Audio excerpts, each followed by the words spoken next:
Hola, buenas noches mis jinetes, gracias por la sintonía una vez más, gracias por sintonizarse en nuestro canal. Estoy muy contento, en esta vez les quiero dar gracias a todos los que se han suscrito, les quiero dar gracias por las visualizaciones, suscríbanse al canal, compartan para poder tratar de que este canal llegue a más personas.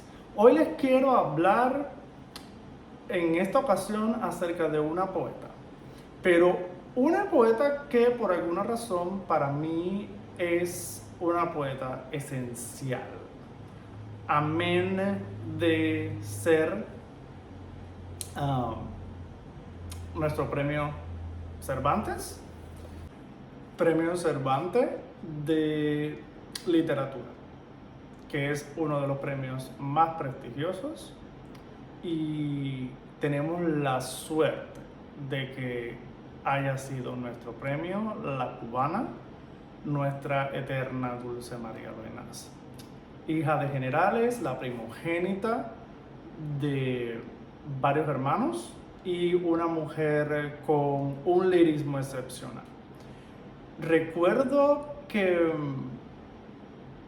cuando me acerqué a la obra de la Dulce María Loenaz, hay que tener en cuenta algo. La poesía de Dulce es una poesía muy íntima, una poesía que está cargada de muchos matices, una poesía que habla por sí sola. Y es interesante porque siendo la primogénita de, de un de un matrimonio, de una mujer con mucha información, y de un hombre que fue general de las tres guerras de independencia, salgan estos niños que yo me imagino esa casa tiene que haber sido una casa donde estar rodeado de niños artistas, porque vamos vamos a imaginar, sabemos que todos de cierto modo estaban ligados a la poesía, y todos los hermanos de Dulce María Loenaz eran prácticamente poetas. Flor Loenaz, Enrique era un poeta extremadamente sensible, con una obra que lastimosamente ha sido muy difícil de llevar, unificar y llevar a un libro propiamente dicho. Y Flor también era una escritora y una lectora voraz. Dulce María, me acerco a la poesía de la Dulce y recuerdo de que tuve que devorar toda la poesía de un tirón, porque mientras más leía, más quería conocer acerca de Dulce María Loenaz. Recuerdo que cuando leí Un verano en Tenerife, era muy difícil conseguir la obra. Era muy difícil porque las tiradas no habían sido tiradas muy extensas, sobre todo en el país, y era muy difícil tener acceso a ella. Recuerdo que era una edición preciosa, que pude conseguir. Recuerdo que era en una de esas librerías habaneras que en aquel entonces recogía libros de usos y raros, y alguien me lo vendió por lo que era una barbaridad en ese entonces. En fin, que acercarme a la obra de la Dulce valía la pena cualquier costo de libro, valía la pena acercarse a la obra de ella. Había sido una mujer que estuvo en su casa luego del triunfo de la revolución, se negó a simpatizar con la revolución cubana, no creía en la revolución cubana, era uno de, una de esas gemas preciosas, por así decirlo, de una mujer que había vivido bajo un destello digamos, de una luz que nunca se apagó. Una mujer que estuvo recluida en su casa con sus perros, con su hermana, hasta el fin, en una casa hermosísima, cita en línea IE, en el Vedado, una casa preciosa que, que luego pasó a ser el centro Dulce María Loinás, pero que recuerdo tenía una luz y un aura que era difícil de que no saltara a la vista. Sobre todo cuando eres poeta, eres muy sensible a los detalles. Sobre todo yo, que para mí la Dulce María es una de mis obsesiones literarias. Y lo confieso. Recuerdo que me traje este libro cuando vine a vivir al país. Recuerdo de que yo me traje consigo este libro. Este libro viajó conmigo y era una especie de carta de triunfo de que ese exilio interior que había vivido la Dulce María Loinás por veintitantos, 30 años, si mal no recuerdo, ese exilio también era de cierta forma el exilio al cual yo me estaba también imponiendo. No sabía qué iba a pasar luego cuando me fuera de Cuba. El mío era un exilio exterior, marcado por otras circunstancias, pero nuestra Dulce María Loinás, una mujer que por voluntad propia decidió alejarse de todos los medios, una mujer que nunca paró de escribir. Hay versos sentidísimos en este libro, escritos,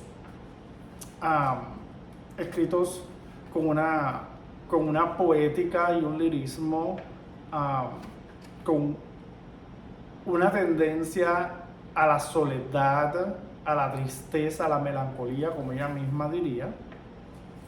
Y son versos que siempre, en algún momento, yo vuelvo a ellos. Vuelvo a ellos de muchas formas. Vuelvo a ellos porque quiero sentir de que no estando en mi país, en Cuba, país que amo, país que tiene muchos poetas esenciales, poetas cargados de una carga lírica muy grande. Podría estar nombrando muchos nombres, pero la poética de Dulce María Loinás para mí es esencial. Los poemas náufragos son poemas muy importantes. Dulce María era una mujer muy católica. Recuerdo que si algo me molestó luego de que la casona pasó a manos del gobierno cubano, por decirlo de algún modo, para luego ser transformado en el centro Dulce María Loinás. Recuerdo de que el segundo piso de la casona tuve la oportunidad de visitar esa casa, el cual es un beneplácito. Cierro los ojos y puedo imaginar los pasillos y toda la loza y todo lo que fueron capaces de salvar. La casa luego se pasó por un proceso de reconstrucción. La casa, recordemos de que estuvo cerrada a cal y canto, y mientras la Dulce María estuvo viva, pues se negaba a formar parte del proceso. Y para un poeta sentir de que de cierto modo te están arrebatando ese sentido de libertad, es algo que es muy doloroso. Y Dulce María sabía muy bien de esos dolores. Recuerdo de que, como mencionaba, la casona en el segundo piso tenía un espacio que era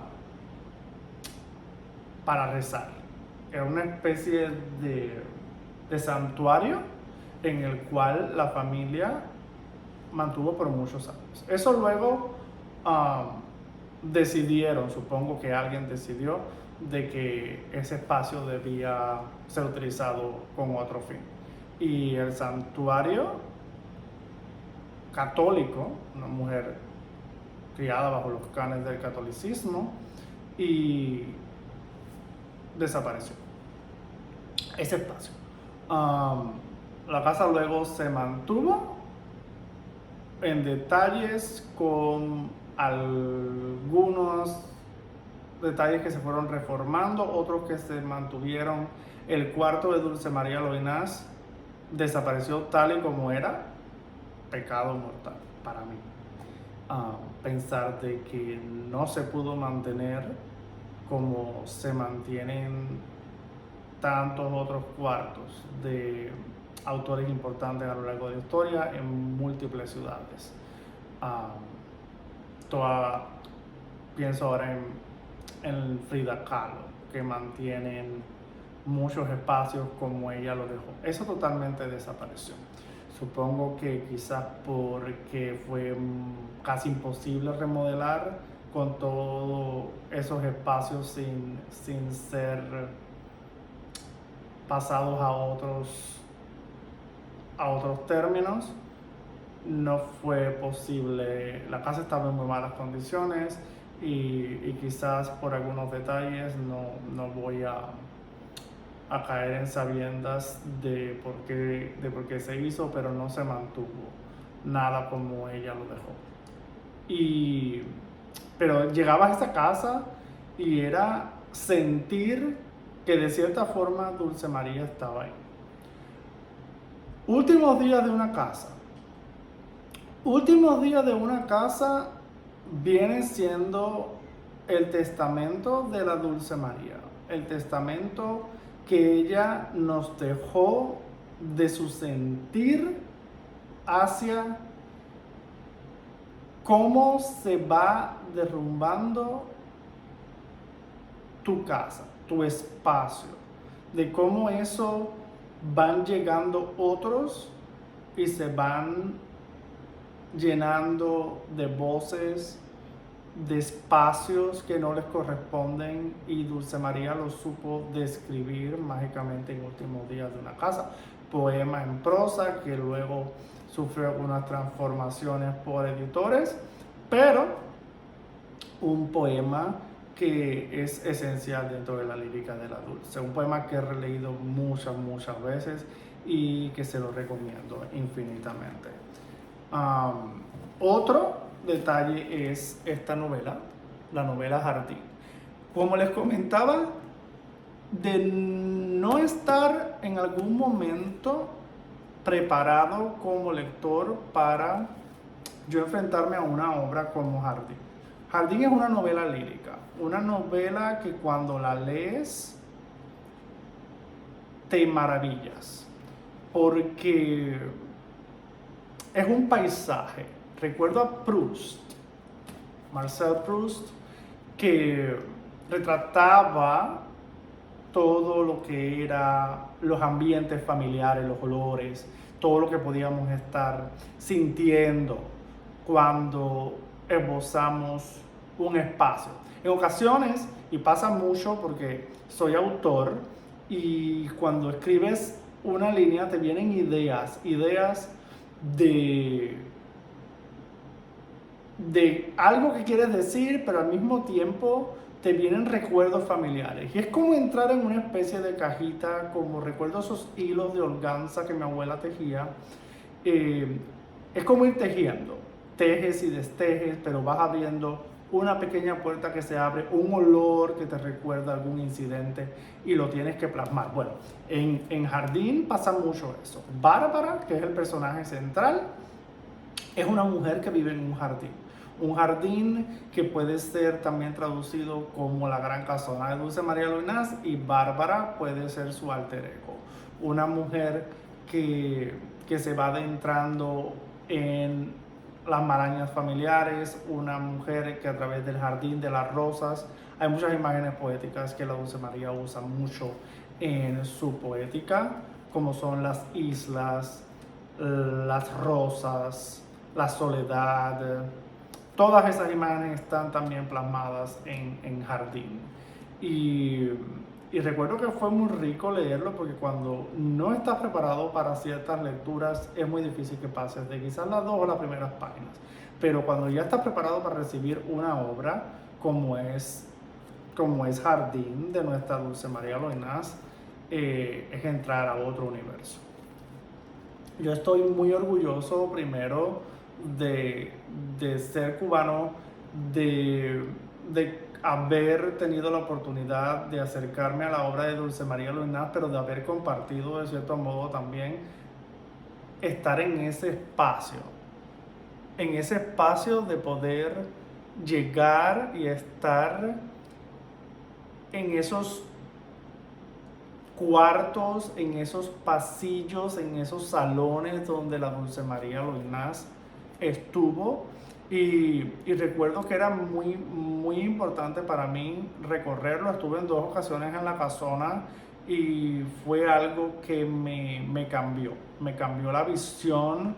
Pude tener un espectro más amplio de lo que era la vida de Dulce María Loinaz, la poética. Miraba los espejos, en una casa que estaba llena de espejos, de muchas losas finas. Y recuerdo de que mirabas un espejo y te parecía estar mirando la imagen de nuestra Dulce María, porque era como un ojo, una mujer con un carácter muy fuerte, no podía ser de otra forma.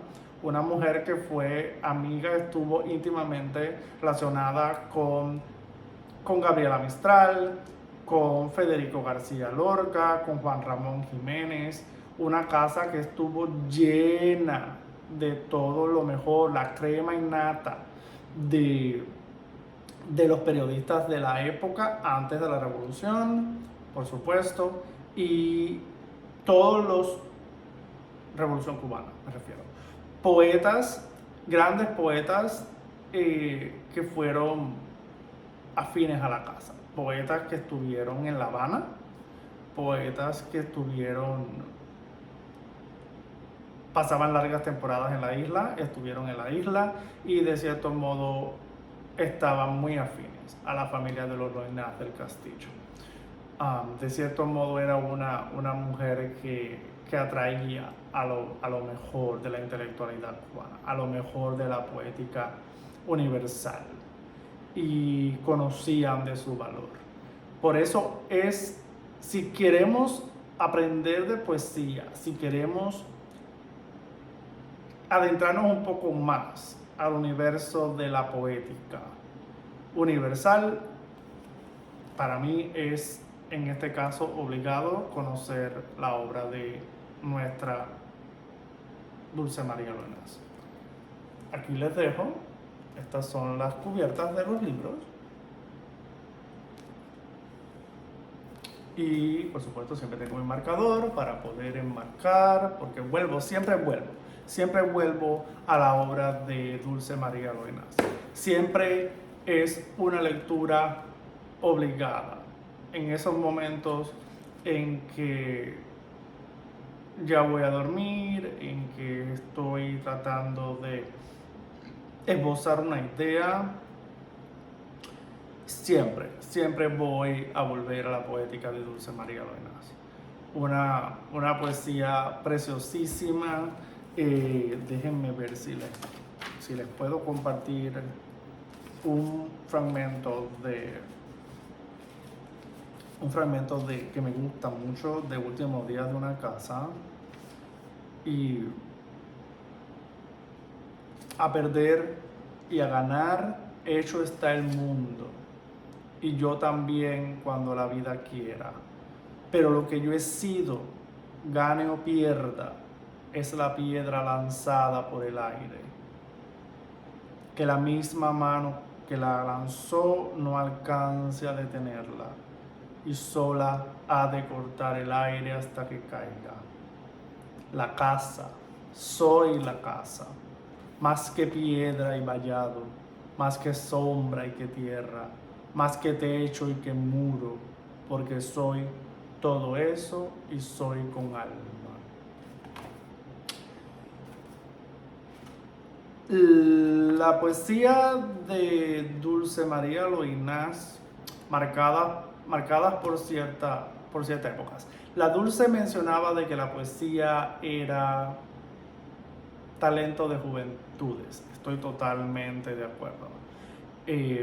La poesía escrita con 20 años, con 30 años, es muy distinto escribir poesía con 40 o 50.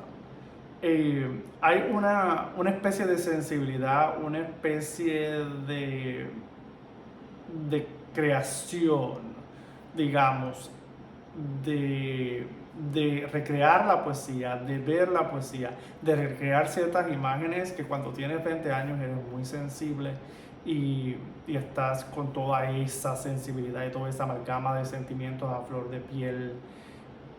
Entonces fluye como si fuera un manantial.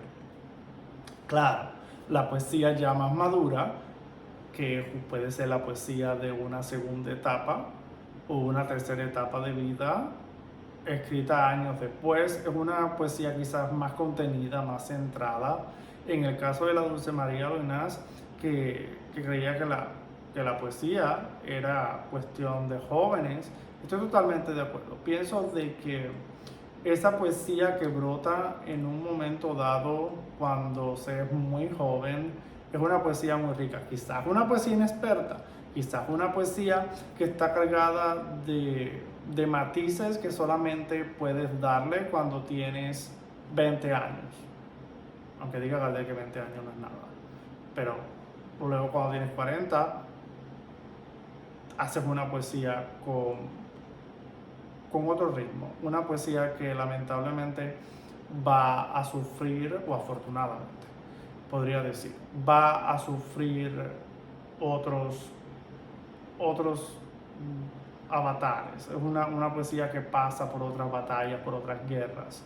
No es la misma poesía que pudieras haber escrito 20 años antes. Y quizás a eso era lo que se refería a nuestra Dulce. Estos primeros versos son versos muy cálidos, versos que de cierto modo, versos que te marcan y luego puedes ver una evolución en la poética.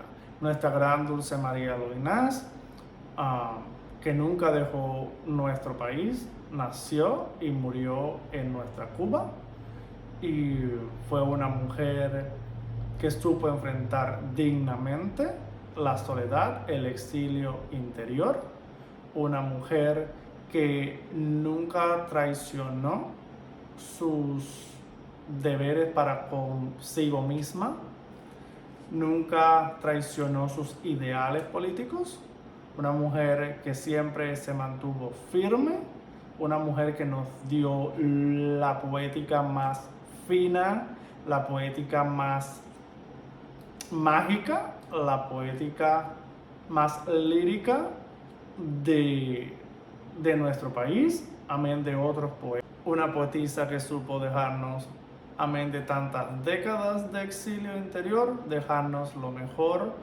de esa poética íntima tan suya para beneplácito de todos los cubanos. Les agradezco una vez más la sintonía, jinetes. Les agradezco que estén aquí en este canal y por favor suscríbanse. Tenemos muchas más historias que contar para hablar de literatura, de poetas, de escritores, de narradores. Les estaré trayendo en otros episodios muchos más autores para poder debatir. Me pueden dejar en los comentarios toda la información que necesiten, si tienen algunas interrogantes, qué autores les gustaría que debatiéramos. Y una vez más, gracias por la sintonía, gracias por suscribirse al canal, gracias por estar fieles al canal del Jinete Pálido y los abrazo. Gracias, jinetes, que tengan muy buenas tardes. Adiós.